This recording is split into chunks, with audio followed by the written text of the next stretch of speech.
लुईसवाडी येथील आरटीओ कार्यालयाजवळ मुसळधार पावसादरम्यान झाड कोसळून गंभीर जखमी झालेल्या धर्मवीर नगर येथील पांडुरंग विठ्ठल भुवड यांचं गुरुवारी उपचारादरम्यान निधन झालं। या घटनेमुळे शहरातील धोकादायक झाडं आणि आपत्ती व्यवस्थापनाच्या कार्यपद्धतीवर पुन्हा प्रश्नचिन्ह निर्माण झाले।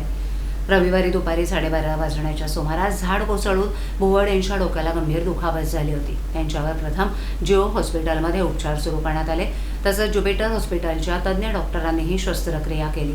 मात्र मेंदूला गंभीर दुखापत झाल्यानं त्यांची मृत्यूशी सुरू असलेली झुंज अखेर अपयशी ठरली। त्यांच्या पश्चात बायको आणि 4 अपत्य असा परिवार आहे। कुटुंबातील कर्ता पुरुष गमावल्यानं कुटुंबावरती मोठं संकट कोसळलंय। या घटनेनंतर नगरसेवक विकास रेपाळे यांनी मृताच्या कुटुंबियांना आर्थिक मदत देण्याचा प्रस्ताव आगामी महासभेत मांडला जाणार असल्याची माहिती दिली। उपमुख्यमंत्री एकनाथ शिंदे यांनीही पालिका आयुक्तांना तातडीनं मदत करण्याचे निर्देश दिल्याचं सांगितलं। दरम्यान रेपाळे यांनी वृक्ष प्राधिकरण विभाग आणि आपत्ती व्यवस्थापनावर हलगर्जीपणाचा आरोप करत झाडं पडण्यामागील मूळ कारणांचा अभ्यास करण्याची मागणी केली। धोकादायक झाडांची पाहणी, वेळेत छाटणी आणि प्रतिबंधात्मक उपाययोजना प्रभावीपणे राबवण्याची गरज व्यक्त केली। बळी महानगरपालिका हद्दीमध्ये झालेला आहे। झाड पडून एक व्यक्ती दुखापत झाली होती, उपचारादरम्यान त्याचा मृत्यू झालेला।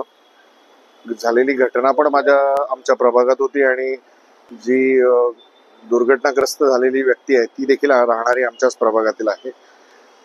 पांडुरंग भिकू भुवड, वय वर्ष 64 असे 6 तारखेला दुपारी 12-12:30च्या सुमारास झाड पडून त्यांच्या मेंदूला मार लागला होता। त्यांना उपचाराकरिता आम्ही जितो हॉस्पिटल या ठिकाणी ॲडमिट केलं होतं आणि ॲडमिट केल्यानंतर त्यांच्यावरती सर्वतोपरी प्रयत्न केले। अगदी ज्युपिटर हॉस्पिटलचे तज्ज्ञ डॉक्टर देखील त्यांनी येऊन त्यांची शस्त्रक्रिया केली, परंतु त्यांच्या मेंदूला लागलेला मार हा अतिशय मोठ्या प्रमाणात होता आणि आज त्यांचं दुर्दैवी असं निधन झालंय।